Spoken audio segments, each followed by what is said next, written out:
Hello, this is Sarah and welcome back to my channel. In this video, I'll be showing you how I make the Foxglove flower out of paper after seeing the real ones in person at a flower arranging workshop I attended. Please like this video below and subscribe to my channel.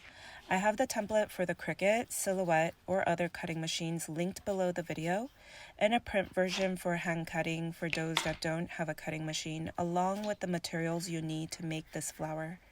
I start with having the Foxglove flowers cut on white or cream cardstock paper, and I have a file that's also listed as Foxglove page, and that will show you how many you need of each size on one letter size paper, and you could just upload this directly onto Cricut or Silhouette. I did 4 extra small, 4 small, 3 medium, and 4 large. You can choose to do more or less depending on how full you want your flower. Then you lightly watercolor a hint of green towards the bottom of the petals. And I like to go darker to lighter for the small to large petals, so the smaller ones are darker and the larger ones are lighter. You could also do different colors. I've seen blush and lavender color that also looks great with the freckles, but I just wanted to mimic the flower in my arrangement from the flower arranging workshop I attended. Then cut the bottom leaves, and if you look at the hand cut folder, I'll tell you how many you need or suggested by me, and I believe it was 42 of the bottom leaves. Then I'm taking this purple marker that I'll be linking below the video, and I like this because it has a dual tip, and I like this harder tip, and I use the corner to get smaller dots first, and then I go back and make darker dots concentrated on the center. Go ahead and do this to all the petals. Then you could do a stack of 2 to 3 at a time when shaping these. I'm starting with the largest petals, then going to the smallest.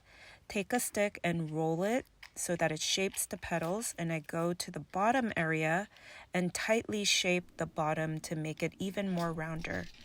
Then I curl back the petals on the top side and glue with white glue that I'll be linking below the video, and glue the side and attach the ends. You want the line on the edge to go down the middle as best as you can. Next, cut 2 pieces of floral wire, that's 22 gauge wire, then get pliers and curl the tip. Do this to a total of 2 pieces per flower. Then take white floral tape and cover the curled tip and about an inch down the wire below the curled tip. If you don't have white floral tape, you could use white tissue paper, you could use white floral wire, or you can paint the wire white. You want the floral taped area to be within your flower size, which means when they are smaller flowers, they will have less floral tape.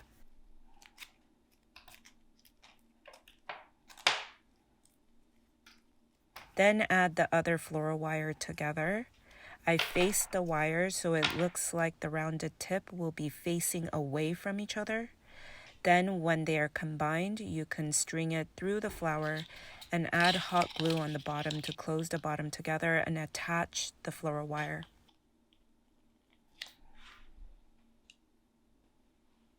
Next, get 2 of the bottom leaves and shape them, then poke a hole on both and add it to the bottom of the flower. The hole should be big enough so that both the floral wire could go through, and add hot glue and attach the bottom leaf, and the second one you will crisscross and go in between.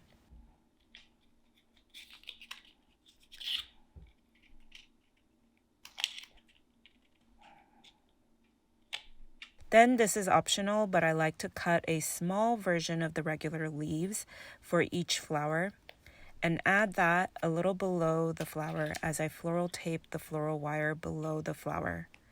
I am doing this because I noticed the real ones in my arrangement had a lot of little leaves like this in between, and that's what I'm trying to mimic here. Next, I'll be making the smaller version, and it's the same way as the bigger one. You will also need to do this to several different sizes the same way, but I believe this is the one that's the smallest one, and only for the smallest one, I like to curl the petals on the top area in, and instead of using 2 floral wire for the centers, I only use 1 since you can barely see it and it's much smaller to work with. And I also only use 1 bottom leaf. Other than those changes, it's going to be the same steps for all the different sizes. I did 15 flowers roughly altogether on one stem, but you can feel free to do more or less. Honestly, if I'm doing it for a bouquet or an arrangement, I think around 10 is even good enough. But if it's a single stem and you want to display it as a single stem flower, then I would add a lot more details. Next will be the buds on the top of the foxglove. This is just the bottom leaf shape without the flower. First, shape 2 leaves and only poke a hole to one of them. Then take a floral wire and curl the tip and make the tip go perpendicular to the rest of the floral wire below and string that through the shape and hot glue the other one on top, crisscrossing, and curl up the leaves. I made 5 of these altogether for my foxglove, and again, you can do more or less. Once you have all your pieces ready, we'll be putting them together and going in order from smallest to biggest and starting with the buds. I floral tape one, and about 1/2 inch or less below each one, I'll be adding the next piece. I try to be mindful and make sure there are no empty areas and try to crisscross all the pieces as best as I can. I did mostly add them towards the front, facing me, and this is okay if you are adding them into a arrangement or bouquet, but if you want it to be by itself, then I would cover all the areas front and back.